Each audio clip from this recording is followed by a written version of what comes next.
नमः शिवाय। ओम नमः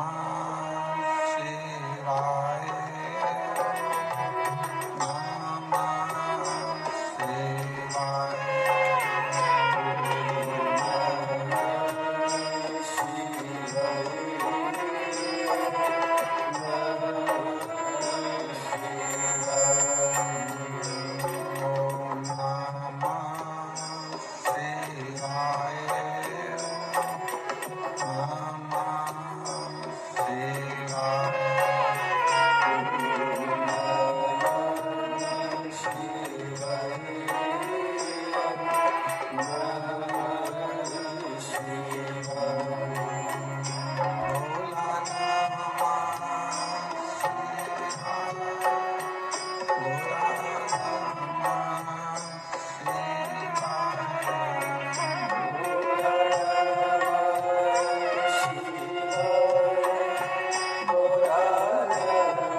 विश्वनाथ भगवान की, महाकालेश्वर भगवान की, ओमकारेश्वर भगवान की, कुबेरेश्वर महादेव की।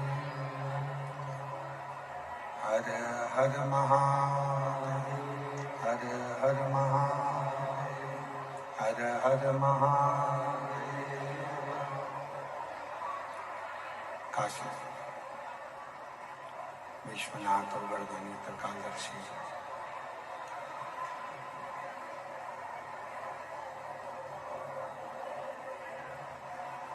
कैलाशी अविनाशी भगवान शिव,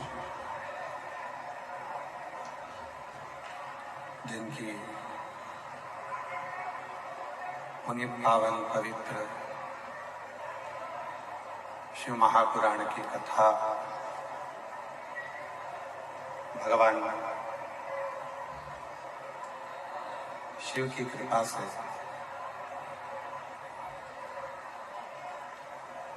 भगवान देवाधिदेव महादेव की करुणा, उनकी उदारता से ये पवित्र पावन भीलवाड़ा राजस्थान की मेवाड़ की भूमि, जहाँ भगवान शिव की पवित्र पावन शिव महापुराण की कथा श्रवण करने का सौभाग्य आपको, हमको, सभी को प्राप्त हुआ है।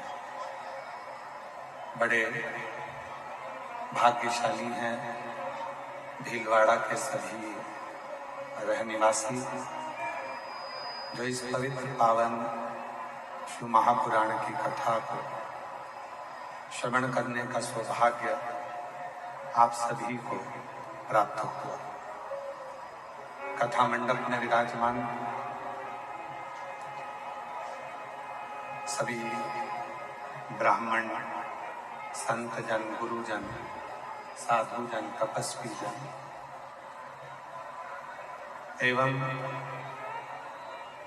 कथा मंडप में विराजमान सभी विद्वज्जन, इस पवित्र कथा के दिव्य आयोजन में,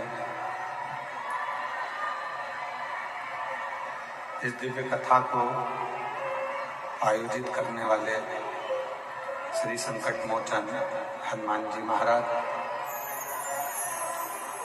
श्री संकट मोचन हनुमान मंदिर के महंत श्री बाबूगिरी जी महाराज,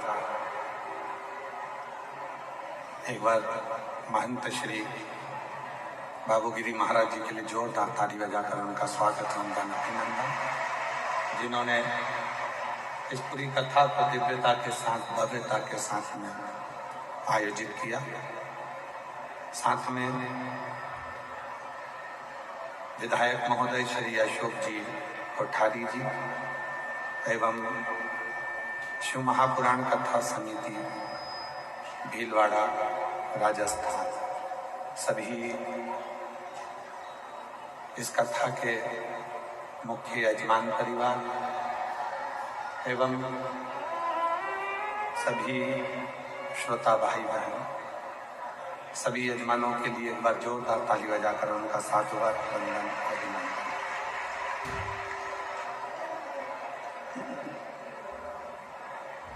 और तेरी कृपा बिना न हिले हे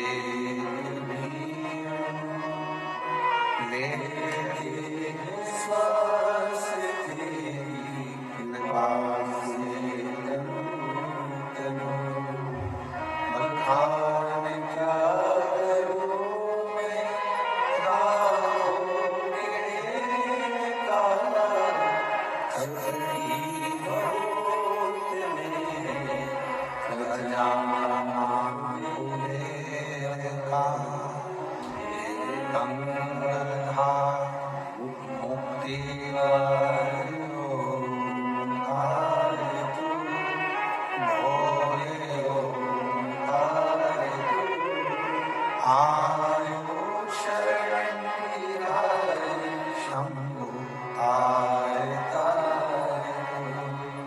ये पवित्र कथा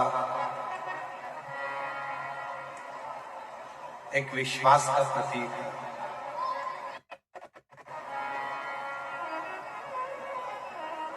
कितना दृढ़ भरोसा, कितना दृढ़ विश्वास आपका शिव के प्रति है।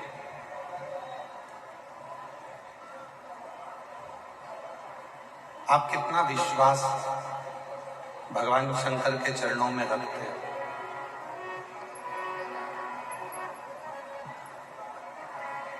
कितना भरोसा आप भगवान शिव के चरणों में रखते हो,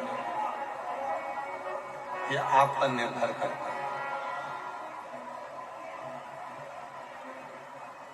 पूरी जिंदगी आप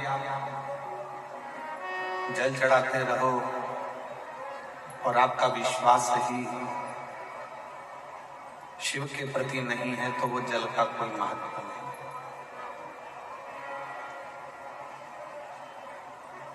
मूल है आपका भरोसा, मूल है आपका विश्वास।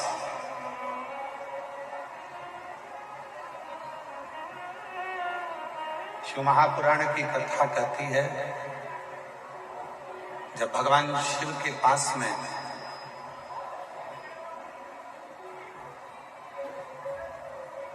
एक जीव भी जाता है और यदि वो भरोसे से जा रहा है और ये निश्चित कर कर जा रहा है कि शिव मेरी बातों को सुनेंगे, तो शिव सुनेंगे। और यदि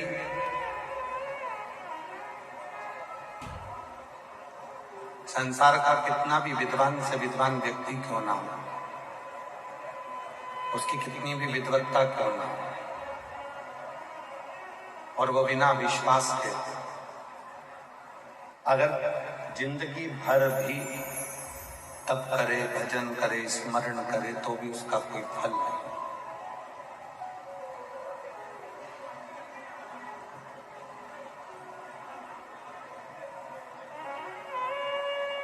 आप कैसे वस्त्र पहन रहे हो ये शिव को मतलब नहीं। कैसे वस्त्र आपने पहने ये भगवान शंकर को उससे मतलब नहीं। कितने सुंदर वस्त्र पहने ये भी भगवान शिव को मतलब नहीं।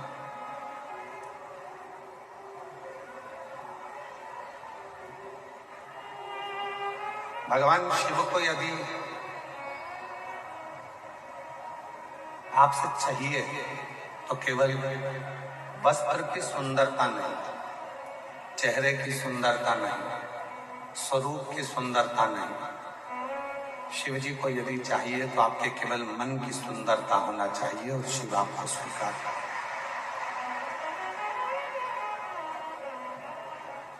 मन चंगा कठोते में गंगा।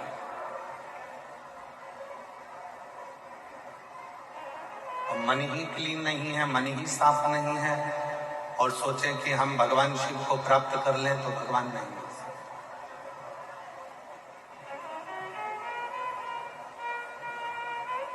पूर्व में भगवान शिव के 63 नयनारों की कथा कही और उन 63 नयनारों में से एक नयनार की कथा कही थी अपर।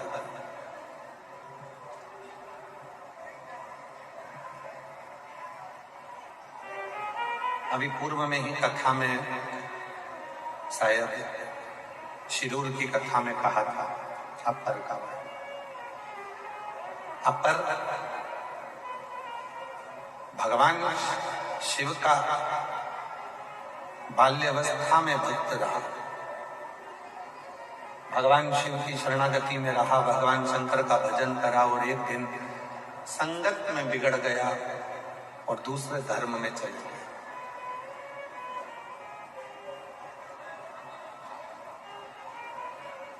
अपना धर्म उसने छोड़ दिया और अपने सनातन धर्म को छोड़कर वो दूसरे धर्म में प्रवेश कर गया। शिव महापुराण की कथा एक बड़ी सुंदर बात कहती है कि रूखी रोटी खा लेना,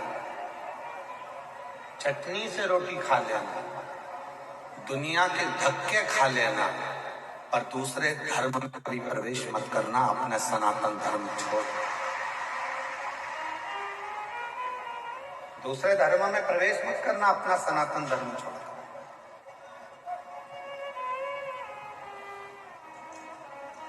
इस सनातन धर्म के लिए, इस सनातन धर्म के लिए तो कई भारत की भूमि के ऐसे शेर हुए जिन्होंने अपना शीश कटा दिया पर धर्म नहीं बदला।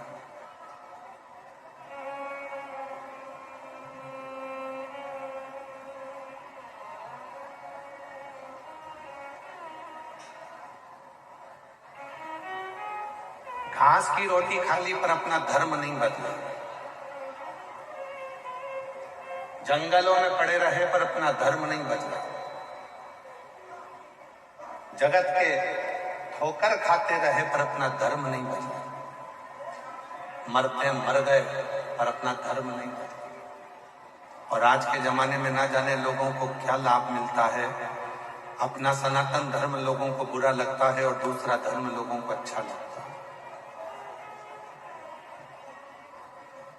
63 नयनार भगवान शंकर के 63 शिव भक्त ऐसे हुए जिनकी कथा आज भी पूरा संसार गाता है। उनको नयनार कहा।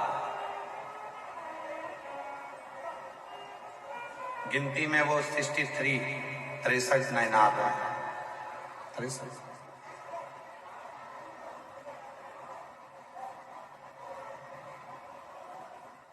वो 63 नयनार है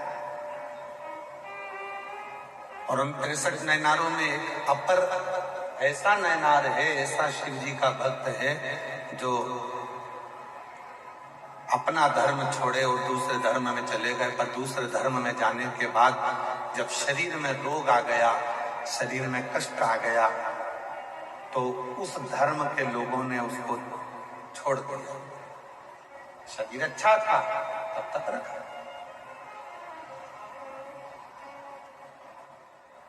शरीर श्रेष्ठ था तो रखा,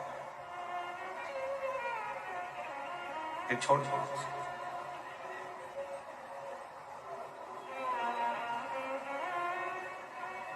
आखिरी में वो अपर नैनार को लगा कि मेरी एक ही बहन है, मरने से पहले मैं अपनी बहन से मिल पाया। और वो नैनार अपनी बहन से मिलने के लिए गया और बहन ने देखा कि ये बहुत बीमार है, रोग हो गया है, इसको दूसरे धर्म के लोगों ने लाकर यहाँ छोड़ दिया है, ये किसी काम का नहीं बचा। तब इसको यहाँ लाकर छोड़ा तो बहन ने कहा तुझे मरना ही तो है, तेरे प्राण छूटना ही तो है, एक काम कर, शिव जी के मंदिर में चल और एक लोटा जल।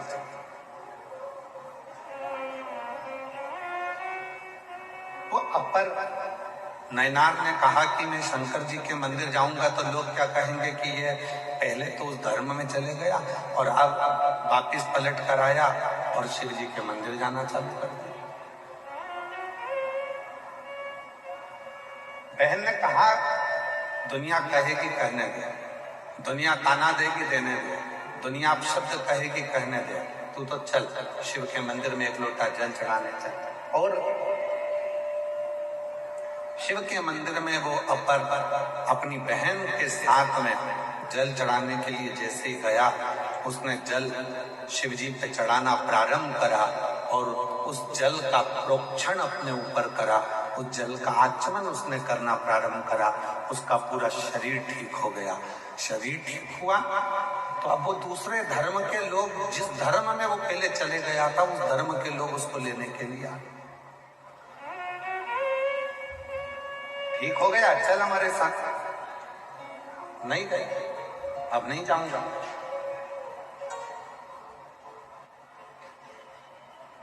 जब दुनिया के धक्के खा लेता है इंसान, जब दुनिया की ठोकर खा लेता है इंसान और ठोकर खाने के बाद जब देवाधिदेव महादेव की शरणागति में जाता है, तब उसका जीवन सार्थक हो पाता है।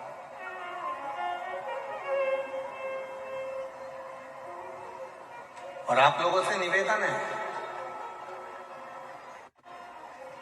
जब सारी दुनिया ने तुमको ठुकरा दिया, हर तरह से तुम हताश हो गए हो, हर तरह से तुम दुखी हो गए हो, तकलीफ में हो गए हो और तुमको कोई सहारा दिखता नहीं हो, आसरा नहीं दिखता हो, तब आखिरी में मेरे महादेव को एक लोटा जल चढ़ाना प्रारंभ करना, सारी राहें तुम्हारे सामने खुलकर सारी।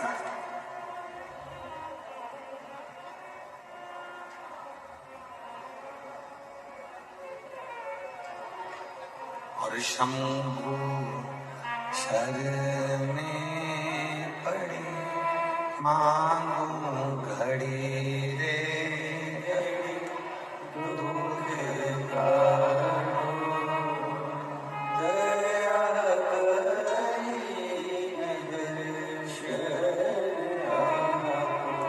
ओ शंभु शरण मांगू घड़ी रे घड़ी दुख का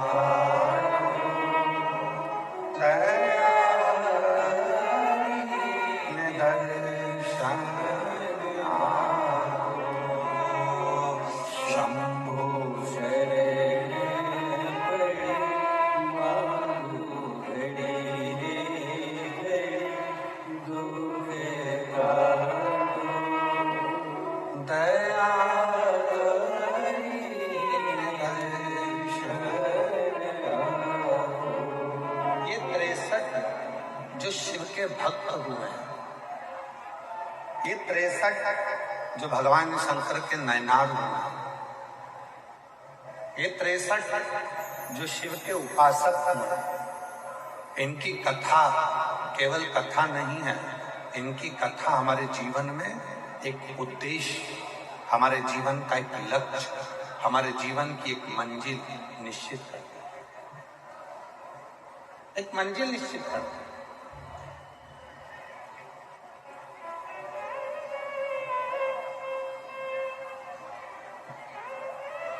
ये 63 नैनारों की जो कथा है ये हमारे जीवन में एक बल उत्पन्न करती है, हमें बल देता है, हमें अविरल भक्ति प्रदान करती है। क्यों? ये मीराबाई की कथा, कन्माबाई की कथा, नामदेव जी की कथा, तुकाराम जी की कथा, रामकृष्ण परमहंस जी की कथा, श्री रामानंद स्वामी जी की कथा, निम्बाकराचार्य जी की कथा, श्रीमद् वल्लभाचार्य जी की कथा, ये जितने भी भारत की भूमि के जो संत हुए हैं इनकी संतों की कथा हम क्यों सुना, क्यों श्रवण करते, जिससे हमारे भीतर भक्ति प्राप्त हो, भक्ति का बल बने। पर सुनोगे तो ही तो भक्ति का बल बढ़ेगा। जिसने जिंदगी में सुन लिया उसी ने जिंदगी में बहुत कुछ कर लिया, और जो सुनकर ही नहीं चला तो उसने अपनी जिंदगी को केवल बर्बाद कर दिया। सुने ही नहीं। पर क्या सुनना है, कैसे सुनना है और क्या सुनकर अपनी जिंदगी में उतारना है, ये आपको आना चाहिए। ये कोई सिखाने वाला नहीं होगा आपको कि आपको क्या सुनना है और क्या नहीं सुनना और क्या अपनी जिंदगी में उतारना। अयोध्या में एक थी मंथरा, लोग कहते हैं उसने कैकेयी की बुद्धि बिगाड़ी। शिव महापुराण की कथा श्री रामचरितमानस का छोटा सा संवाद लेकर चलती है। ऐसा नहीं कि राम कथा शिव महापुराण में नहीं है, छोटा सा संवाद रामचरितमानस का शिव महापुराण में वर्णन आता है। एक मंथरा अयोध्या के राज्य को डिगाने के लिए मंथरा ने केवल कैकेयी के कान नहीं भरे, मंथरा सबसे पहले गई कौशल्या जी के पास। कौशल्या जी को अपशब्द कहे कैकेयी के बाद, सुमित्रा के बारे में। जब कौशल्या जी के कानों में बात नहीं ठहरी तब वो मंथरा गई सुमित्रा जी के पास। सुमित्रा जी ने भी उसकी बात नहीं मानी।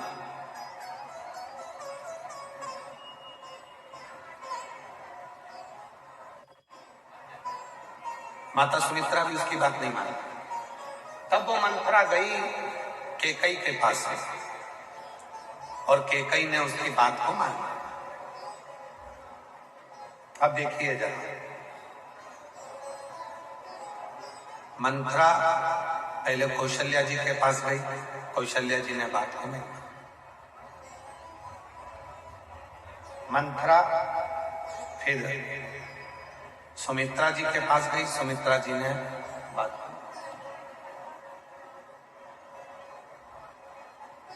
फिर मंथरा गई कैकेयी के पास और कैकेयी ने बात को मान लिया। और इसके बाद भी मंथरा गई। ऐसा नहीं कि मंथरा कैकेयी के बाद कहीं नहीं गई, मंथरा गई।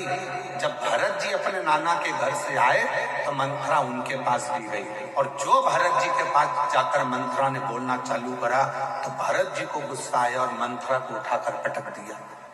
उसने नहीं, भरत जी ने भी नहीं सुनी, कौशल्या जी ने भी नहीं सुनी, सुमित्रा जी ने भी नहीं सुनी। सुनी तो केवल एक ने सुनी, वो कैकेयी ने सुनी। उस मंथरा ने कौशल्या जी के माध्यम से घर को तोड़ना चाहा। उस मंथरा ने सुमित्रा जी के माध्यम से घर को तोड़ना चाहा। उस मंथरा ने देख लिया कि जब कहीं काम नहीं चला तो कैकेयी के पास भी गई, वहां जाकर कान भरे, वहां जाकर थोड़ा सा कानों में जहर घोला और उसने घर को तोड़ दिया। शिव पुराण कहती है एक मंथरा वो घूमती ही रहती है, ऐसा नहीं है कि भीलवाड़ा में नहीं आई। एक मंथरा है वो घूमती रहती है, वो भीलवाड़ा भी आएगी। तुम्हारे घर में जितने सदस्य हैं, तुम्हारी सास है तो उसके पास भी जाएगी, जेठानी है तो उसके पास भी जाएगी, देवरानी है तो उसके पास भी जाएगी, और वो मंथरा तुम्हारे पास भी आएगी। अब मंथरा ये देखती है कि किसके माँ बाप के संस्कार कैसे हैं, कौशल्या जी के माता पिता के संस्कार समझ में आए, सुमित्रा जी के माता पिता के संस्कार समझ में आए और कैकेयी जी के माता पिता के संस्कार सामने आए। वो मंथरा आई।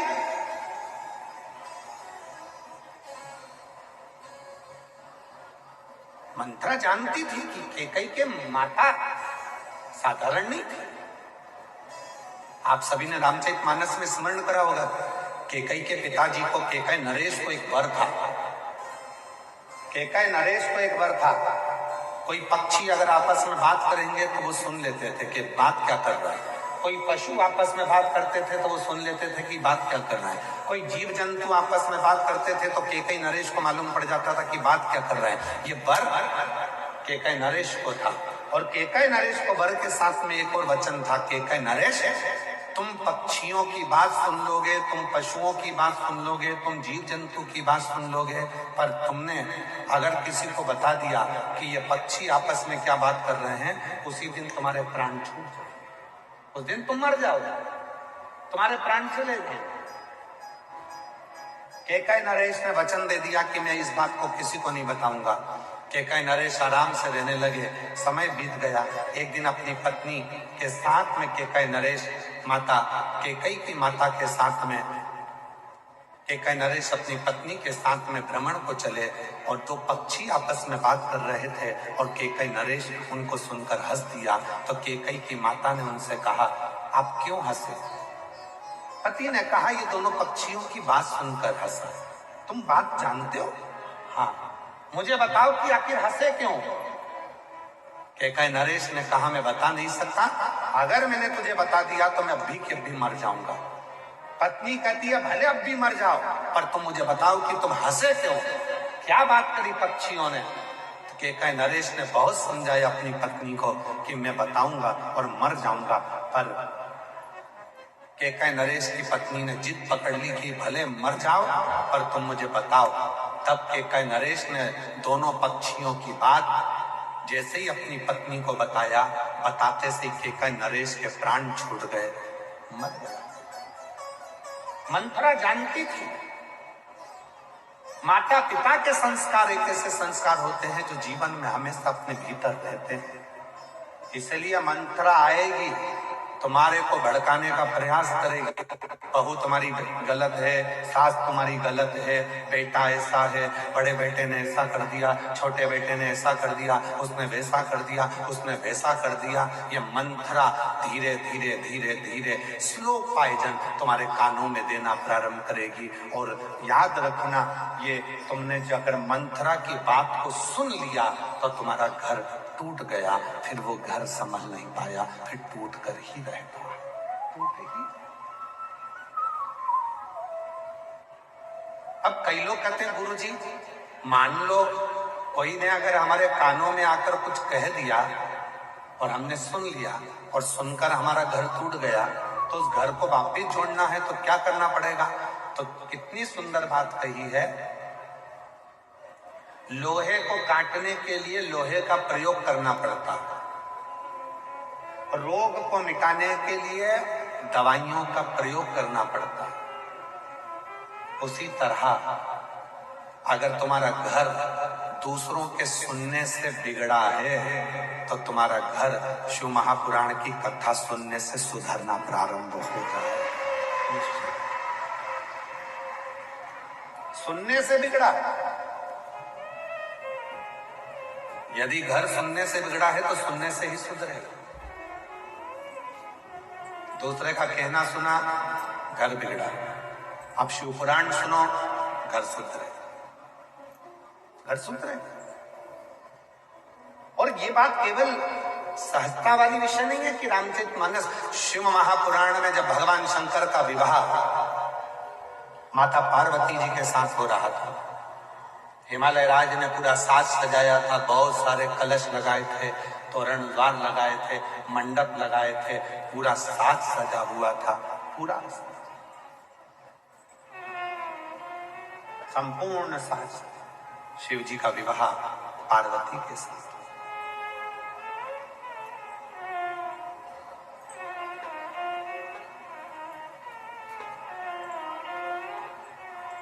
पार्वती जी का श्रृंगार हुआ, विवाह हुआ। दूल्हा बनकर भगवान शिवा भी गए। पार्वती जी के साथ उनका विवाह होने लगा।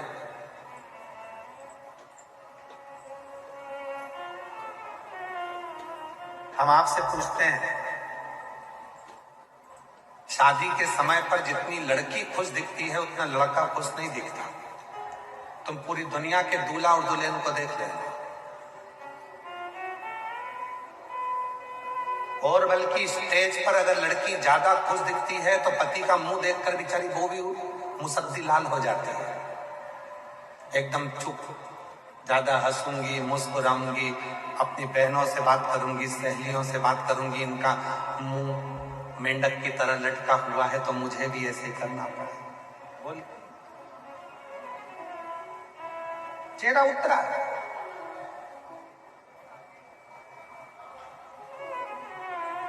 क्यों गुरुजी?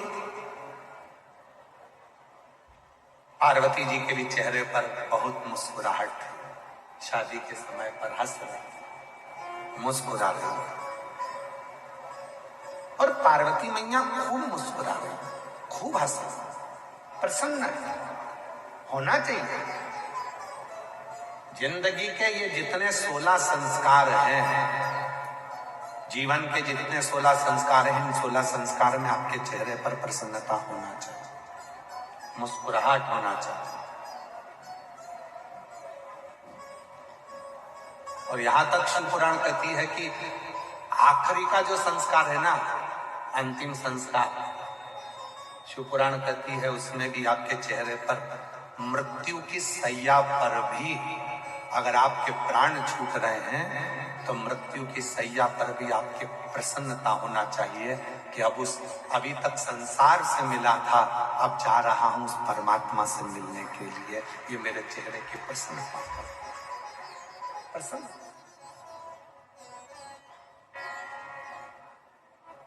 पार्वती जी ने देखा कि शिव जी के चेहरे पर प्रसन्नता नहीं।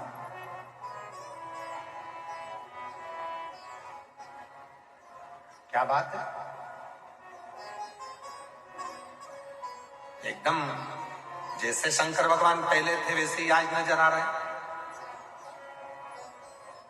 कोई अंतर ही नहीं दिख रहा। विवाह में तो खुश होना चाहिए, और इनके चेहरे पर तो कोई प्रसन्नता दिख ही नहीं रही।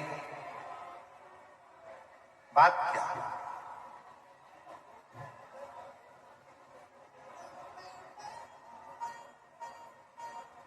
पार्वती जी ने धीरे से घूंघट की ओट में शिव जी से पूछा, क्या बात है प्रभु, आपकी हमसे शादी हो रही है, हमारी आपसे शादी हो रही है।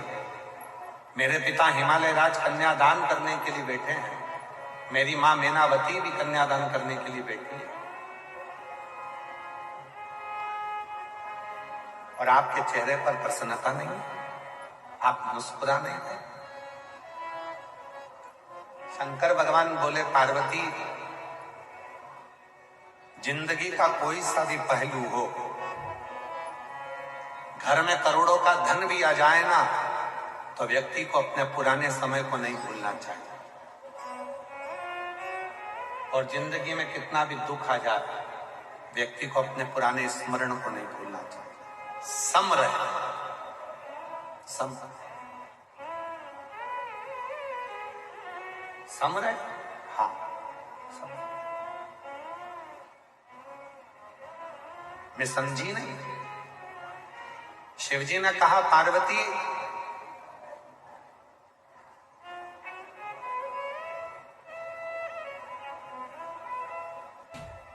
जब तक लड़के का विवाह नहीं होता तब तक वो 2 पांव वाला रहता है।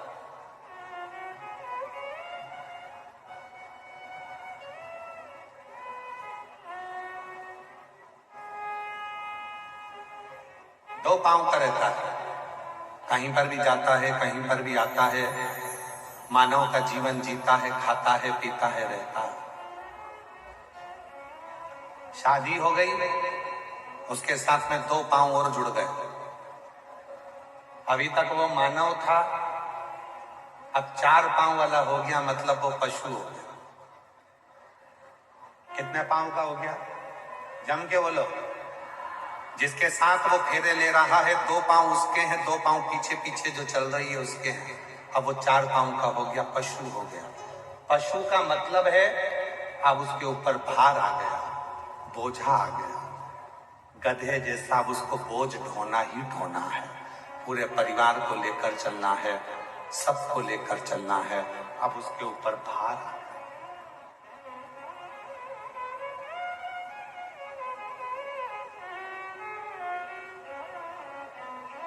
पशु बन गए।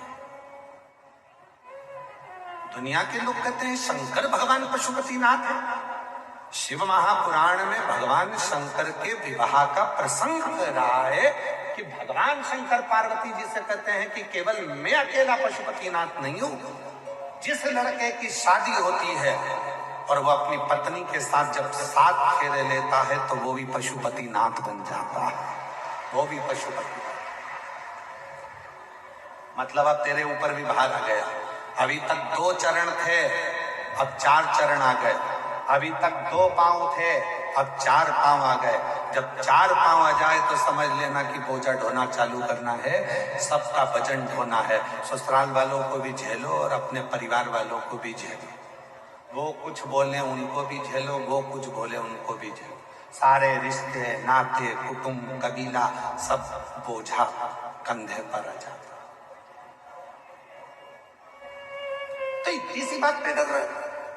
पार्वती जी ने कहा इतनी सी बात पे डर रहे हो? शंकर भगवान बोले इतनी सी बात का नहीं डर रहा। 4 पांव के बाद में 6 पांव भी होंगे। समझ गए आप लोग? जम के तो बोलो जरा। 4 पांव के बाद कितने होंगे? 6 पांव। हमारे 2 बच्चे भी होंगे। और 6 पांव किसके होते हैं? शंकर भगवान अपनी शादी में जो ज्ञान दे रहे हैं वो संसार के एक एक व्यक्ति को उस ज्ञान को धारण करना चाहिए।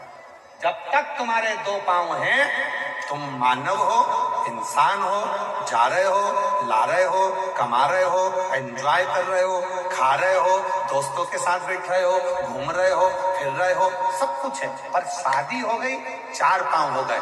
2 तुम्हारे, 2 धर्म पत्नी के, 4 पांव हो गए। 4 पांव हो गए मतलब तुम्हारे ऊपर बोझ हो गए।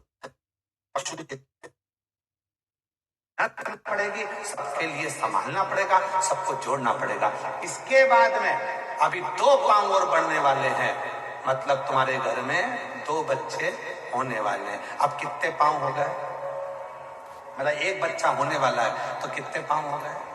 6। अब तुम्हारे घर में बेटा जन्म लेगा, बेटा जन्म लिया तो कितने पांव हो गए? 6 पांव। अब तुम्हारे घर में बच्चे 6 पांव हो गए। 6 पांव किसके होते हैं? मधुमक्खी के। 6 पांव किसके होते हैं? मधुमक्खी के। मधुमक्खी जैसे, मतलब अभी तक तुम इंसान थे, मनुष्य थे, मानव से अब तुम्हारे 4 पांव हुए, पशु बन गए, पशु से अब तुम घर में एक बेटा हो गया, उसके 2 पांव आ गए तो तुम मधुमक्खी हो गए। मधुमक्खी का मतलब होता है फूलों का रस लाते जाओ, छत्ते में डालते जाओ, कमाते जाओ, घर में भरते जाओ, कमाते जाओ, भरते जाओ, कमाते जाओ, भरते जाओ, इन औलादों के लिए भरते जाओ, इन परिवार वालों के लिए भरते जाओ। मतलब 6 पांव होते से तुम मधुमक्खी हो गए। भरते जाओ, भरते जाओ, भरते जाओ। अब 6 पांव के बाद 2 पांव और आने वाले हैं, बहुरानी। 6 पांव के बाद में 2 पांव और आने वाले हैं। अब कितने हो जाएंगे? जम के बोलो। 8 पांव। शंकर जी करें अपने विवाह में पार्वती जी को, एक समय ऐसा आएगा कि 8 पांव हो जाएंगे, बहू घर में आ जाएगी। 8 पांव किसके होते हैं? मकड़ी के। 8 पांव किसके होते हैं? मकड़ी के। शंकर जी कहते हैं जब 8 पांव हो जाएंगे, इतना जाल बिछा लूंगा अपने व्यापार का, अपने घर का, पूरा जाल ऐसा बिछा लेता हूँ, खूब कमाता हूँ, खूब बढ़ता हूँ, खूब जाल बिछाया, फैक्ट्री, दुकान, घर, गाड़ी, बंगला, बच्चे, बच्ची, बहू, सबका जाल बिछा, और एक दिन उसी जाल में फंसकर मैं मर जाता हूं और आगे बढ़ नहीं पाता हूं। ये जीवन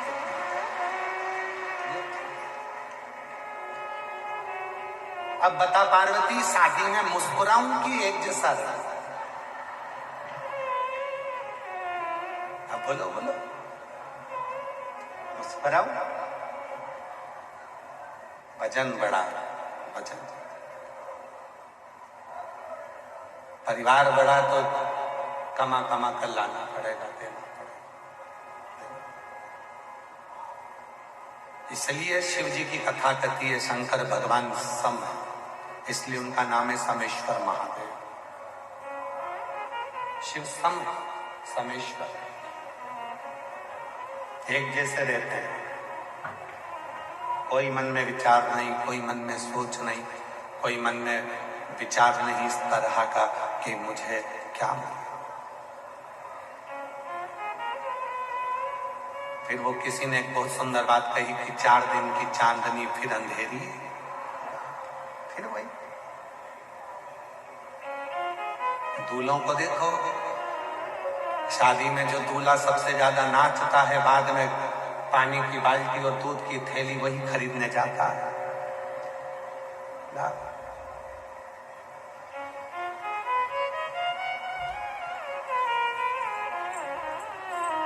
इसीलिए शादी के समय पर रात्रि के 9 बजे से लेकर 11 बजे तक ढोलक पीट पीट के माताएं जी गाती है, बना तुम मुंबई लाना जी, बना जी लहंगा लाना जी, बनी फिर पहन के आएगी, बनी फिर यूं इठलाएगी, बनी फिर यूं फरमाएगी, हमारा झुमका गिरा।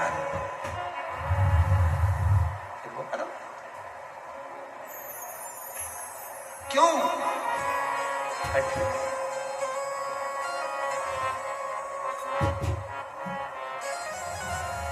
अच्छा, प्रसन्नता किसको हो? प्रसन्नता किसको हो? जिसका पहला विवाह हो रहा हो। तो पार्वती जी को प्रसन्नता हो रही है कि मेरा पहला विवाह है। शिव जी को काय की प्रसन्नता? उनको मालूम है कि मेरी 50 तो पहले चली गई है, ये तो 51 भी है। जो गले में मुंडों की माला है शिव जी के, शंकर जी के गले में 2 मुंड माला होती है। कभी आप लोग महाकाल राजा का दर्शन करेंगे, विश्वनाथ जी का दर्शन करेंगे तो 2 मुंडमाला मेरे शंकर भगवान को पहनाई जाती है। एक मुंडमाला में गले में हड्डियों की मुंडमाला होती है, खोपड़ी खोपड़ी, आप लोगों ने दर्शन करा हो। दूसरी मुंडमाला में मुंडों में मूंछ होती है, जो मुंड है उसके अंदर मूंछ होती है। 2 मुंडमाला भगवान शंकर के गले में होती है। एक हड्डियों की, वो हड्डियों की जो मुंडमाला होती है वो पार्वती जी जो पूर्व में अपने शरीर को त्याग चुकी थी 50 बार, उनकी वो मुंडों की माला शिव धारण करते हैं। सती, गौरा, उमा, कात्यायनी, कुष्मांडा, स्कंदा।